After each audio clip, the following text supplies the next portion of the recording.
Okey, bismillahirrahmanirrahim. Assalamualaikum. Selamat pagi, hai semua.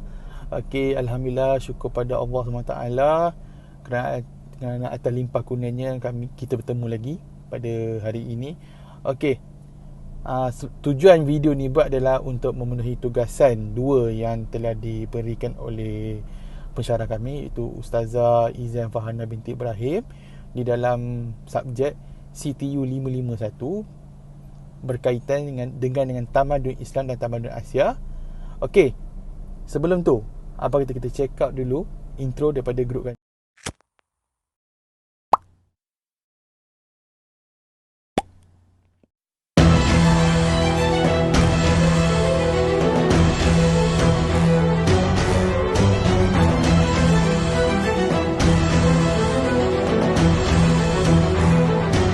Kita teruskan dengan pembentangan daripada kumpulan kami.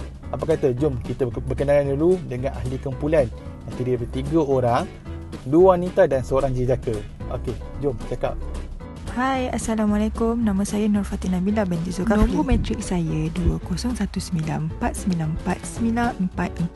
Assalamualaikum warahmatullahi wabarakatuh. Saya Nordini Syazana binti Muhammad Azla. Nombor ID saya 2019640216. Bismillahirrahmanirrahim. Assalamualaikum warahmatullahi wabarakatuh. Okay, nama saya Muhammad Izzuddin Amin Muhammad Ahmad. Nombor ID saya 2019814538. Muzik merupakan salah satu seni yang sangat erat kaitannya dengan kehidupan kita. Salah satu muzik yang ingin dibahaskan ialah muzik tradisional. Muzik tradisional ini merupakan muzik yang berasal dari tradisi masyarakat dan diturunkan kepada kita. Apabila berbicara sejarah muzik tradisional Nusantara, maka terdapat beberapa fakta yang perlu dibahaskan. Pertama, pada masa sebelum pengaruh dari Hindu-Buddha, pada masa tersebut, muzik digunakan sebagai sebahagian dari kegiatan ritual yang dilakukan oleh masyarakat. Seterusnya, pengaruh Hindu-Buddha di dalam muzik tidak sebagai dari ritual sahaja, namun digunakan pada kegiatan keistanaan seperti menjadi hiburan untuk tetamu diraja. Setelah masuknya pengaruh Islam, para pedagang Arab turut memperkenalkan muzik mereka. Alat muzik yang digunakan pada masa itu berupa rebana dan gabus. Pada hari ini saya ingin berkongsi cerita sedikit mengenai nasyid. Apa itu nasyid? Ramai yang dah tahu kan, nasyid ini adalah orang yang menyanyi secara berkelompok, tetapi isi dalam nyanyian mereka mengandungi seni kata Islam. Nasyid ini berasal dari Timur Tengah dan tersebar ke seluruh Nusantara dan Malaysia pula giat dalam nasyid sekitar tahun 70 hingga 80-an. Macam yang kita tahu, pada ketika itu Malaysia berjaya melahirkan kumpulan nasyid yang merakamkan album seperti kumpulan nasyid Al-Jawahir yang terkenal dengan nasyid Kembara, Di Tanah Gersang, Assalamualaikum dan sebagainya. Pada tahun 1975, seorang pendakwah yang berhijrah dari Medan, Indonesia ke negeri Sabah berkhidmat dengan Majlis Agama Islam Sabah, iaitu Tuan Haji Umar Siddiq telah menubuhkan nasyid Glori Dakwah pada tahun 1975. Selang 3 tahun selepas itu, iaitu pada tahun 1978, Tuan Haji Jalidar bin Abdul Rahim telah tubuhkan kumpulan nasyid Nur-i Kawakib. Beliau membuat rakaman guna kaset dan juga piring hitam. Pelbagai pertandingan nasyid telah diadakan sekitar tahun 1980-an di mana RTM turut mengendalikan pertandingan tersebut. Pada tahun 1997, kemunculan kumpulan nasyid pertama Malaysia itu Raihan. Korang mesti kenalkan kumpulan Raihan ni. Kemudian muncul pula kumpulan nasyid Rabbani, Hijaz dan Saujana. Sehingga kini, irama nasyid semakin berkembang di Malaysia dan kini nasyid turut terima oleh masyarakat Brunei dan Singapura. Namun begitu, terdapat beberapa cabaran di dalam industri nasyid, iaitu seperti radio ataupun akhbar kurang mempromosikan mengenai nasyid. Selain itu juga, program nasyid hanya bertahan sekejap sahaja, tidak lama seperti program hiburan lain.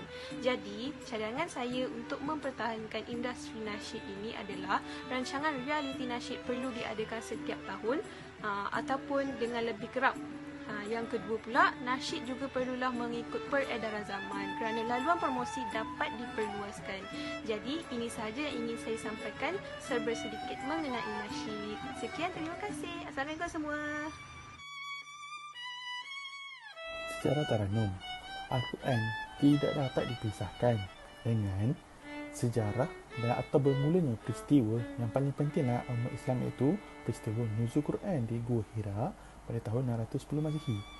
Baginda Rasulullah SAW sendiri membaca dengan sangat baik seperti bacaan yang penuh bertajwid, bertajim, bertahsin, bertazawi dan bertahsin.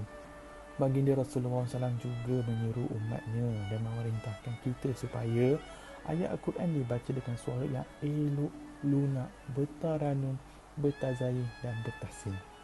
Terdapat pelbagai cabaran yang perlu dihadapi dalam melestarikan ilmu taranum. Antaranya yang boleh kita lihat dalam perkembangan masa yang dihadapi oleh para guru di dalam pengajaran kelas pendidikan Islam, yang boleh dilihat berpunca daripada peruntukan masa dalam mata pelajaran pendidikan Islam itu sendiri di peringkat sekolah yang agak sedikit, iaitu 3 waktu sahaja dan 1 waktu tambahan untuk sisi pengukuhan.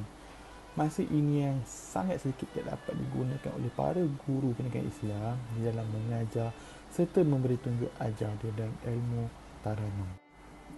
Kerajaan Negeri Terengganu Darul Iman antara badan ataupun institut yang berusaha sangat keras di dalam memelihara seni ilmu taranum ini.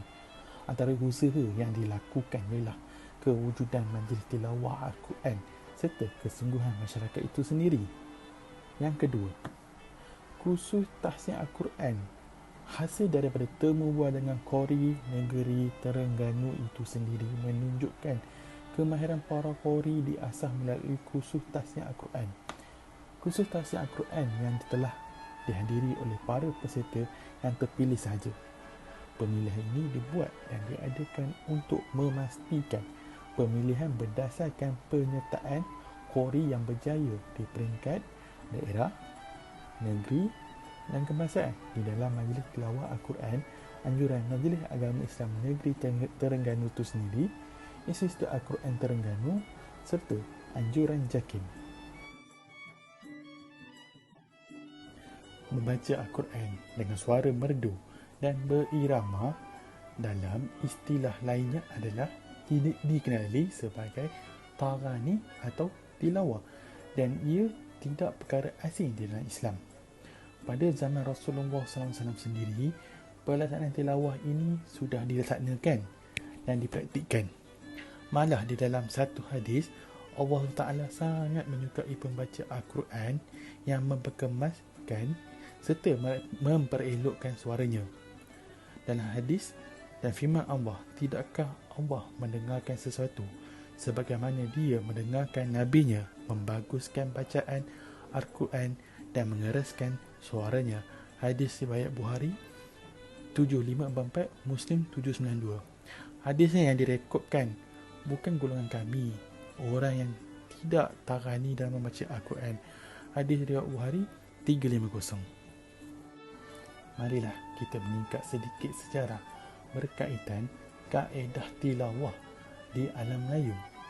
Pelaksanaan tilawah yang digunakan serta dijadikan permulaan untuk masyarakat mengenal dan mengetahui huruf Al-Quran. Secara asasnya, terdapat 2 cara serta kaedah tilawah yang pernah digunakan serta diamalkan di dalam alam Melayu ini, iaitu Bahdadiyah serta Iqra'. Kaedah Bahdadiyah adalah yang menggunakan buku mukadam yang bermatlamatkan pembacanya untuk terus membaca. Kaedah Iqra' pula adalah kaedah baharu yang diperkenalkan oleh negara seberang kita, iaitu negara Indonesia. Kaedah ini telah dibentuk serta dibukukan oleh Ustaz H. Hasan Umam. Tahu tak apa tu kasidah?